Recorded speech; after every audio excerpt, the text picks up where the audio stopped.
On the last Aboriginal Voices, Aboriginal people who live off the land defending their way of life, and the animal rights movement who want to see that way of life stopped forever. These animals are your bank, right?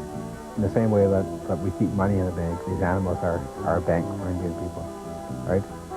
They're not only your bank, though, they're your grocery store, they're your pharmacy, they're your clothing store. It makes absolutely no sense at all that Indian people would want to destroy their only means of subsistence. The fact is that Native people in the international fur market play a very, very small part.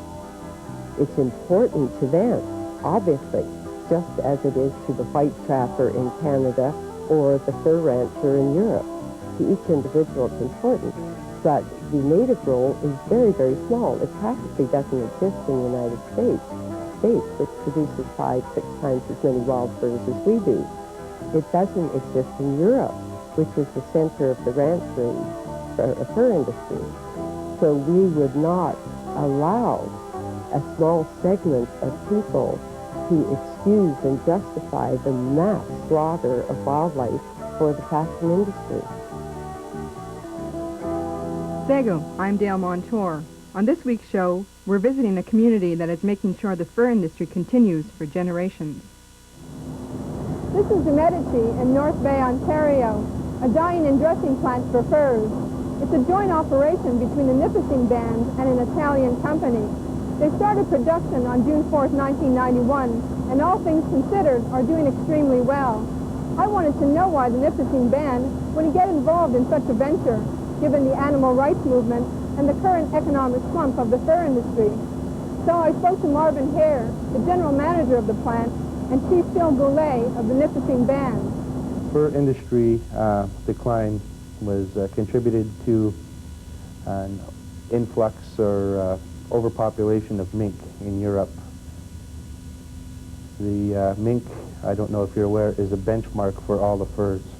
So as the price of mink diminished, the price of all furs diminished. Now they have a quota system in Europe to control the numbers being produced. And in conjunction with above average temperatures in Europe contributed to a poor fur industry. In terms of the anti-fur, I believe, has made a mark in the fur industry, but not as prevalent as a lot of people may think. I guess it's sort of like some countries, if you look at Russia and that, where, Russia's a fur country.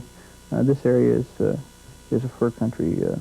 North Bay is known for its distribution of raw furs throughout the world. There really isn't much room, I guess, for animal rights groups.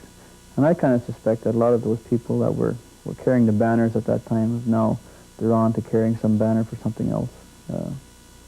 And when the interviews were taking place in Toronto as to why some of the people were carrying banners, many of them were carrying banners because they were paid to carry a banner. I mean, they didn't actually mean, they weren't so concerned about what the writing on the banner was. They were concerned about that they were being financially supported to carry banners. So there is a legitimate group out there that's opposed to the fur industry for sure. But there are also a lot of people out there that are, on Monday it's the furs, Tuesday it's going to be leather shoes, and Wednesday it's going to be something else, and the list goes on. They're out there looking for a cause. So we're not overly concerned about that. We're concerned about people that are looking for work, that want to work and support themselves long term. For the 800 members who live on this Northern Ontario Aboriginal community, economic self-sufficiency is the #1 priority. The community already boasts a number of other industries, but as Phil Goulet tells us, de Medici is well on its way to employing the most people. Industry, we have, well, the latest one, of course, is the fur dressing industry. We have Rainbow Concrete industry here, which manufacture concrete products, and run a quarry as well, which makes gravel and different types of materials. We have a car dealership. We have people that are in the logging industry. We have 2 jobbers that are active right now. We have a Northern Brick and Tile company in our industrial park. We have the Northern Floral Distributor, which supply furs wholesale to gift shops and flower shops, etc. And then I guess one of the largest employers here would be the band itself. I think we have about 42 full-time employees. And the next largest employer for our community would be the fur dressing plant, which employs, I believe, 39 or 40 people currently. Of the 39 or 40 employees of the plant, only a few are non-Aboriginal. And of those non-Aboriginal employees, 2 are representatives of the Italian partners of de Medici, a joint Italian-Aboriginal company. I would venture to say that this is a rare entity, so I asked Bill Goulet just how it all came about. Our original intent was to establish a fur dressing business in our industrial park. We had learned that it would be feasible from other people's studies, other businesses that studied this concept. North Bay at the time, in 1987-88, were the largest distributors of raw fur in North America. The previous Ontario Trappers Association, North Bay Fur Sales. So we thought that it would be a good project for us to participate in, namely securing a fur dressing company in our community, in our industrial park. Our people have been involved in the fur industry since Canada was first opened, and that's at the primary stage. We thought maybe we could go now to the secondary and third stages. For example, a fur auction, which is now 50% native owned. Thirdly, the fur dressing. So after exhausting, if I can use the word exhausting for lack of a better term, all of the current fur dressers that were in Canada in 1988, we had met with them and lobbied them and tried to convince them that Coogee Industrial Park would be a good location because of its proximity to the fur trade and its location in northern Ontario, its central location. To no avail, so then we, in spring of the 88, after we spent our money on our study and our travel and all the expenses that go along with trying to secure business in our industrial park, we were actually looking for someone to establish business there, not so much a joint venture partner. Because of the fact that we didn't know anything about fur dressing, we weren't prepared to go it alone. In the latter part of the summer of 88, the de Medici company of Milan had learnt about us from an individual that's been in the fur business for many years out of Ottawa, an Italian fur dealer. He brought de Medici to us. We met here with our band council and the de Medici vice president and the manager. And we struck up a tentative deal as to how we could go about doing this business as joint venture partners. The plant was established during a relative slump, we'll say, in the fur industry. As I stated earlier, the Medici North Bay is a joint venture company. The Italian partner has been in the fur industry for 60 plus years and has seen the highs and the lows of the fur industry. I believe their goal was to set up a plant during a slow cycle, which was or has occurred from 1987 to early 1990, in anticipation of the cycle moving back up. Right now the cycle is moving back up. Fur sales worldwide are on the increase. And, an indication is the Fur Harvesters Auction is doing very, very well in light of the North Bay Fur Sales, its predecessor, failing or going into bankruptcy last year, January of last year, 1990. So the Italian partner anticipated a revival, if you will, of the fur industry, and to be prepared for when it is reaching the top of the cycle, we needed to have the plant in place and the persons trained, and that's happening right now as the cycle is cycling up. So once it reaches its maximum and the fur industry is again riding high, which they are very positive that it will be in place and will be able to accommodate all our customers. In 1988, of course, we were a bit apprehensive about, pursuing an industry which seemed to be on its way out. Although given the fact it's been here for over 300 years, and people in Europe were causing some serious problems and closing businesses were being closed down. All businesses related to fur industry as well were being closed down. So I talked to our potential Italian partners at the time, and I said, how can we be going into a business when everybody else seems to be on their way out?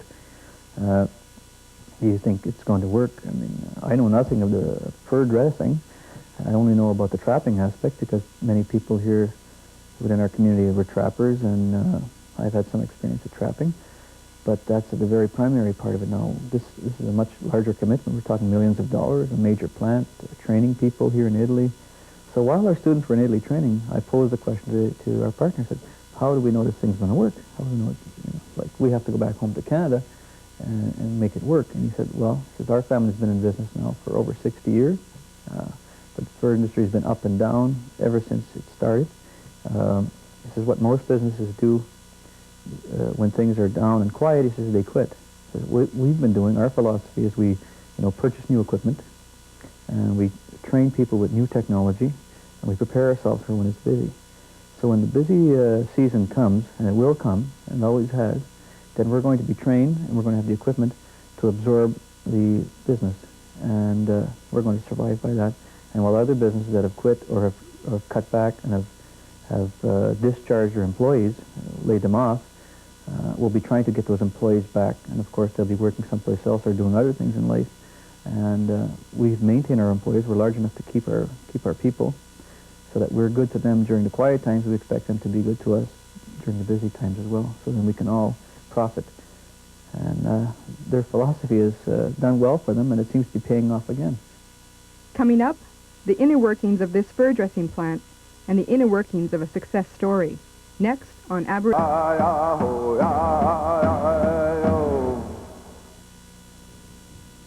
The furs come from mainly our main suppliers, our buyers of furs for garment manufacturing or skin brokers. They come basically from Hudson Bay, Toronto, Hudson Bay, New York, Seattle Fur Exchange, Fur Harvesters Auction here in North Bay, and Great Western Auction in Vancouver. They're sent to us by various means of transportation. Once we receive them, they're stored, put into production according to a production schedule. And once they go through the processes, there are numerous processes depending on the type of skin that is being dressed. For example, a plucked and sheared beaver constitutes 42 steps in the process, where a natural fox would take 7 steps or 8 steps. So there's a variance in the type of work that has to be done. It seemed to me that there was a lot of skill involved in the fur dressing process. So I asked Marvin about the training for the plant employees. So what happened was we sent a core group of 10 persons to Italy. I believe they left in April of 1990. 7 returned December of 1990. 3 stayed till April 1991. Myself, I was the 11th person, but I went for a very short period of time. I was there, I believe, 7 or 8 weeks. They were sent over there as a core group, so all people who are hired after they returned could draw from their experience. The core group is doing the work of flushing and plucking, and that takes a very unique skill to achieve any level of proficiency. Takes very good eye-hand coordination to work with the machines. It takes a good touch to feel the skins and know exactly what you're doing. For that reason, they were sent to Italy to learn the trade. While they were away that fall of 90, we started construction of the plant. And in the spring of 91, last year, May 29th, we conducted the official opening of the fur plant. And then since we've been in business now, since June of 91 to now, which is February of 92. And we started off with 11 employees. We now have 39 or 40 employees in the plant, and we're going to continue to grow and expand. We're getting lots of work from different parts of the world, from France, and Copenhagen, and Canada, U.S. So we're quite proud of this project, and it's so far it's well on its way to being a success story. It's creating long-term employment for people within our community, and it's self-sustaining. We're dependent, of course, on the fur industry, fur trade, which is a resource that's renewable. And I think from the predictions I've heard from my Italian partners who have been in business for 65 years, that it's going to work and we're going to be around for a long time.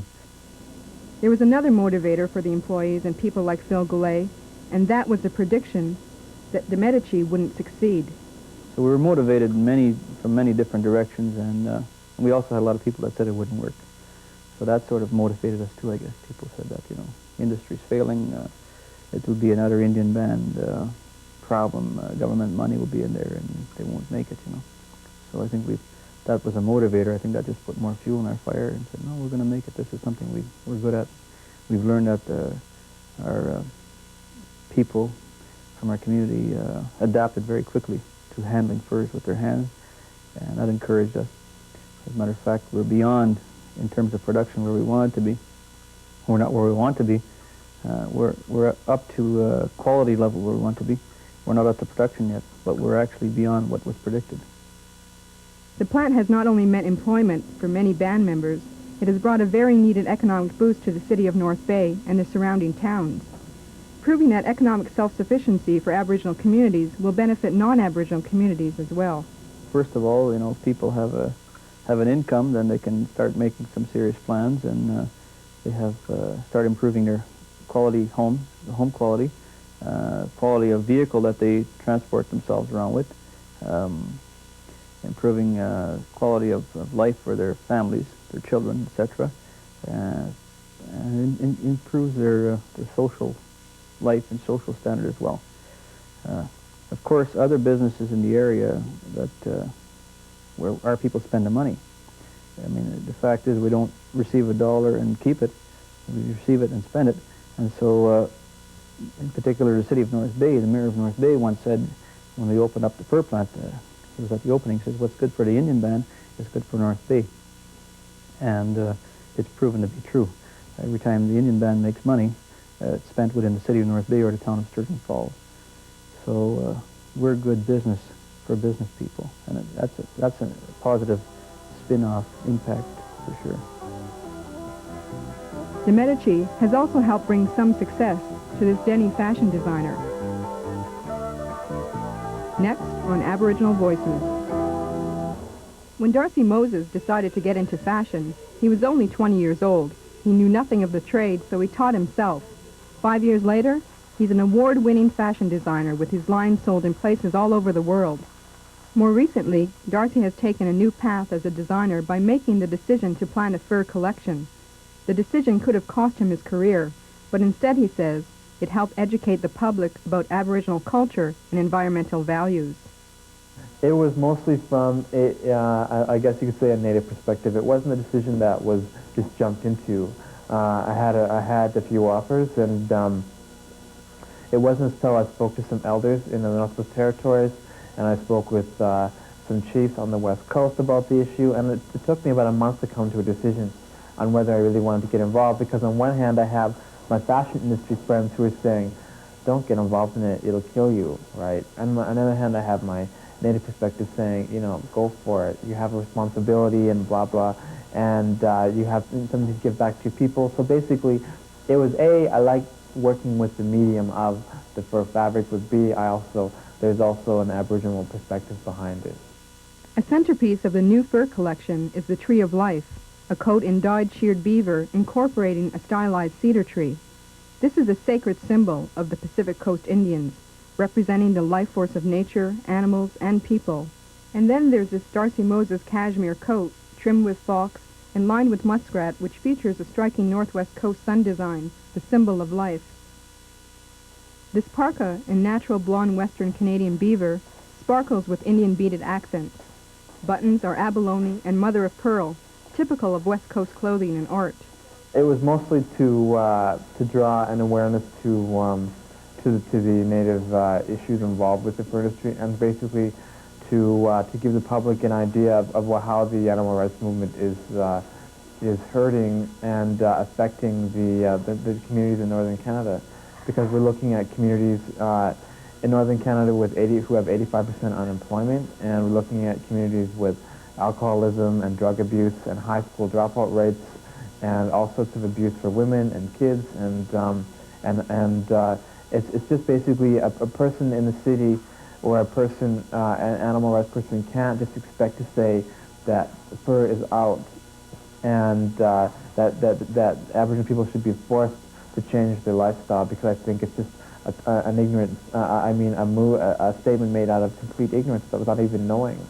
I mean, it would be great to take some of these people and put them up in communities in northern Canada and say, okay, here you go. You know, leave your car behind and leave your job behind and go out there and make a living. And the fact that that brings it to light, and the fact that we're using native furs and traditional methods to produce them and whatnot, and the fact that I think it's a great way for a native designer to make a statement, because we've been working with fur for a long time, and plus there's the aspect of living with the earth and proper resource management, and there's overpopulation issues involved here and things like that. That's why I decided. Wearing fur, Darcy has said, reminds people of the responsibility to protect the forests, lakes, and rivers where the animals live. Native trappers are the first to sound the alarm when our land is threatened by pollution or poorly planned industrial projects. Canada is also in the forefront of humane trapping research, and this, Darcy says, was another one of his considerations before getting into it. The fur industry is now working on becoming a more humane industry in terms of its trapping methods and in terms of its species control. Right now there's no animals that are on the endangered species list that are being trapped. All the trapping is being now converted to the humane traps, the Coney bear trap, which is a quick kill trap. And that has not only to do with our own government, but the fact that Canada is making a commitment to having only humane trapped furs in the future, either using a padded trap for large species or the quick killing one for smaller ones, because of the fact of the trade issues with the European Economic Community, and because of the fact that it's an issue that's been brought forward to light, and now we're changing. That's our program for this week. Thank you for joining us. I'm Dale Montour, Onigiwahi, Zego de Descent.